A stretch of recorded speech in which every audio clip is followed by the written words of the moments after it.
Most people think Nietzsche's Zarathustra just decides to come down from his mountain one day. But what if I told you that choice wasn't really his at all? What if his entire journey was the result of a cosmic bet over the very soul of humanity?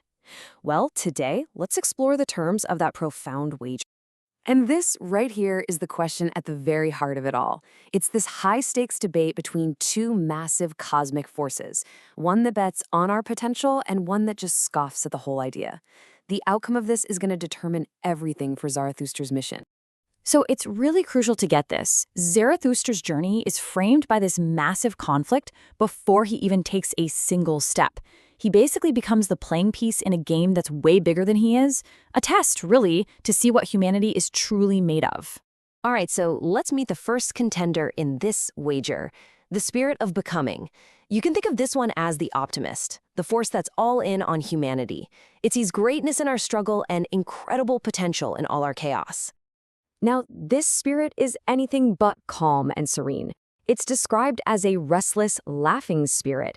It actually finds joy in the messy, creative, totally unpredictable nature of life. It doesn't judge the turmoil. It embraces it, seeing it as the raw material for growth. And this gets to the core of its philosophy, the Dionysian force. This is all about saying yes to life, the whole thing. It argues that to create something new, a new value, a new version of yourself, you sometimes have to tear down the old.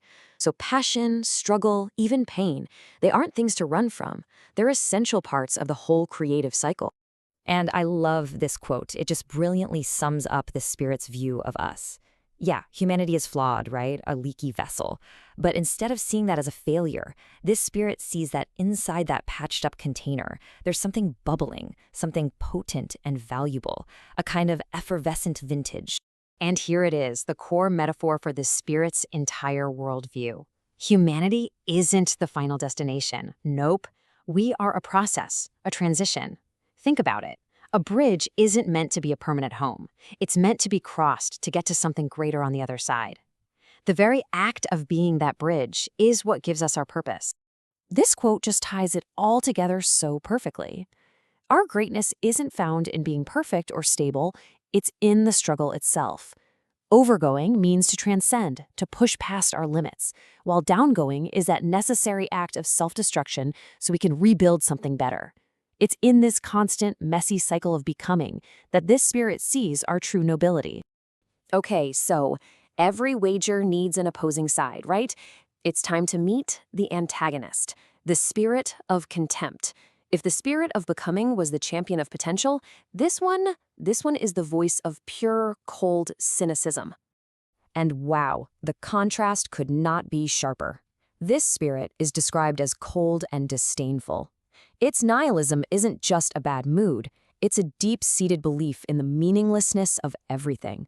It embodies all those life-denying values that see any struggle as pointless and any aspiration as totally absurd. I mean, you can just feel the sneer in that quote, can't you?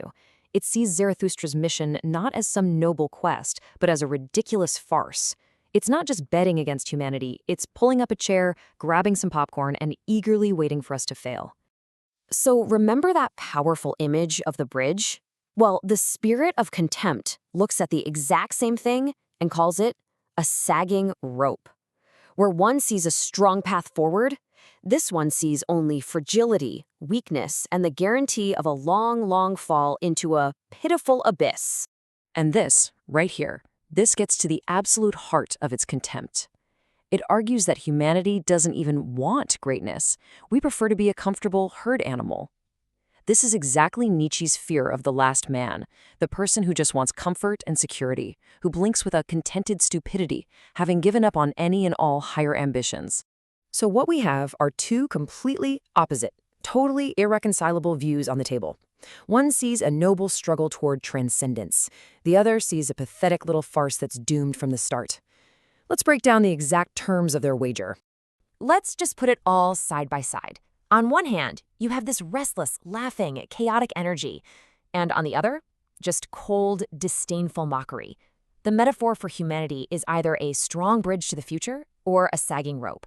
Our striving is seen as either a noble path to salvation or a complete and utter joke. It is a fundamental clash between creative transcendence and absolute nihilism. There's no middle ground here. And you have to realize, this isn't just some abstract philosophical debate happening up in the clouds. The outcome of this wager has real, tangible consequences inside the story.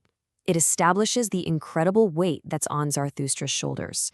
He's not just trying to teach a few people in a town square. He is carrying the burden of proof for our entire species. So, in the middle of all this cosmic drama, where does that leave Zarathustra himself? Well, he becomes the experiment. He's the walking, talking proof point for one side or the other. At the end of the day, Zarathustra's success or failure isn't just his own. His journey down from that mountain becomes the living, breathing test of this cosmic bet. He is sent down to see if humanity will actually respond to a call for greatness, or if we'll just laugh him off the stage. Honestly, understanding this wager is the key to getting the entire book. It's the engine that drives the whole narrative. Every single interaction Zarathustra has, every success and every failure, it all feeds back into this central question. And that's what gives the story its incredible, lasting tension. And so that leaves us with the final question, the very question Zarathustra was sent to answer. Is our potential real? Are we a bridge to a greater future that we can actually build and cross? Or are we just a fragile rope swaying over an abyss, destined to snap under the weight of our own mediocrity? The wager has been made. The test has begun.